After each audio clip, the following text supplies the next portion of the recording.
میں ایک مرتبہ میرٹھ کے علاقے سے چلا گجرات کے لیے، اور میں ٹرین سے پہنچا حضرت نظام الدین ریلوے اسٹیشن۔ میں نے سوچا کہ ابھی 2-3 گھنٹے میرے باقی ہیں ٹرین میں، مجھے نماز پڑھنی تھی۔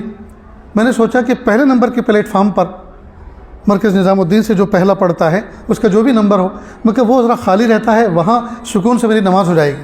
وہاں میں گیا تو دیکھا جتنے بھی وہ نل لگے ہوئے تھے سرکاری، وہ تمام کے تمام نل ٹوٹے ہوئے تھے، ان کی جگہ کسی نے مسواک جیسی چیز لکڑی گھسا رکھی، اور یہ کام تھا ان کا جو پانی بیچتے ہیں تاکہ لوگوں کو پانی نہ ملے۔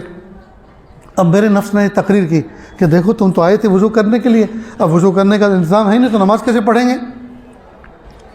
تو میں نے فوراً اپنے نفس کو کہا میرے اللہ نے میری جیب میں پیسے بھی تو رکھے ہیں اور کافی مقدار میں ہیں، تو یہ بسلری کی بوتل خریدو، ٹھنڈے ٹھنڈے پانی سے، مئی جون کا مہینہ تھا، پانی خریدو، ٹھنڈے ٹھنڈے پانی سے وضو کرو۔ میں نے 2 بوتلیں خریدی اور بہترین وضو کیا اور سکون کے ساتھ نماز پڑھی۔ آج بھی جب تصور کرتا ہوں تو اس وضو کی ٹھنڈک محسوس ہوتی۔ تو دوستو یہ پیسے اللہ نے دیے کس لیے دیے؟ وہ اسی لیے تو دیے کہ ہم استعمال کریں۔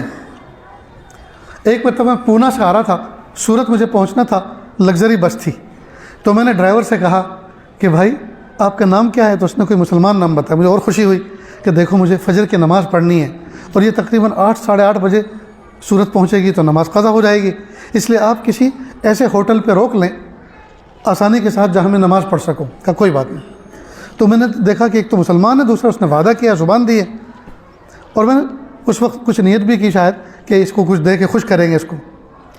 اب اللہ کی شان، فجر کی نماز کا وقت ختم ہونے میں آدھا گھنٹہ باقی ہے اور یہ روک نہیں رہا۔ میں نے کہا بھائی ہمیں کہیں نماز پڑھا دیں۔ کہ جی میں نہیں روک سکتا۔ میں کیوں نہیں روک سکتے؟ کہا میں نے روکی تو تھی۔ میں نے کہا 3 بجے روکی تھی۔ 3 بجے کوئی فجر کا نماز کا وقت ہوتا ہے؟ آپ مسلمان ہیں، آپ کو پتہ ہے کہ نہیں نماز کے اوقات ہوتے ہیں؟ تو کہا اصل میں کچھ اسٹوڈنٹ اس شرط سے بیٹھے ہیں کہ مجھے اسکول کے ٹائم سے پہلے ان کو سورت ٹچ کرنا ہے ورنہ وہ پیسے نہیں دیں گے۔ میں نے کہا اگر انہوں نے تم سے کوئی زبان دی ہے تو میں نے بھی تو کوئی زبان دی تھی، کوئی معاملہ کیا تھا آپ سے، آپ نے ان کی بات کا خیال رکھا اور میری بات کا خیال نہیں رکھا۔ کہ ٹھیک ہے کوئی بات نہیں، آپ کسی بھی جو ہے کوئی ہوٹل دیکھے اس کے آنگن میں روک دو اس کے سامنے، میں اپنا بیگ لے کے اتر جاتا ہوں، آپ اپنی بس لے کے چلے جائیں۔ کہ آپ کا ٹکٹ تو سورت تک کا ہے۔ اب یہ بات ہو رہی ہے بلساڑ کے علاقے کی۔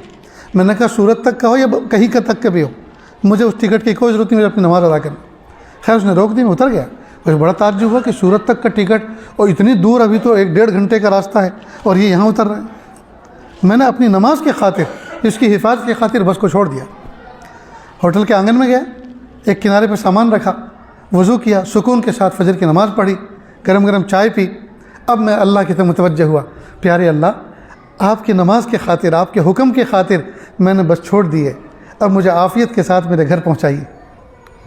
میں نے فون اٹھایا، کسی دوست کو جو قریب میں کسی مدرسے میں پڑھاتے تھے ان کو فون کیا کہ مجھے اپنے گھر جانا ہے اور ایسے ایسے بس میں نے چھوڑ دی ہے، تو جو کرائے پہ اپنی گاڑی چلاتے ہوں کسی سے بات کرو اور فلاں ہوٹل کے آنگن میں آپ وہ گاڑی بھیجو۔ 1000 یا کچھ کم و بیش روپے میں وہ کار طے ہوئی آگے، اور میں بیٹھا اور میں نے فجر کی نماز کو محفوظ رکھنے کے لیے 1000 روپے کا خرچ کیا۔ کس کے لیے خرچ کیا؟ اللہ کے لیے۔ پیسہ کس کا دیا تھا؟ اللہ کا دیا تھا۔ اس کا دیا ہوا اسی کے راستے میں خرچ نہ ہو تو کہاں ہوگا؟ حرام میں خرچ کریں گے؟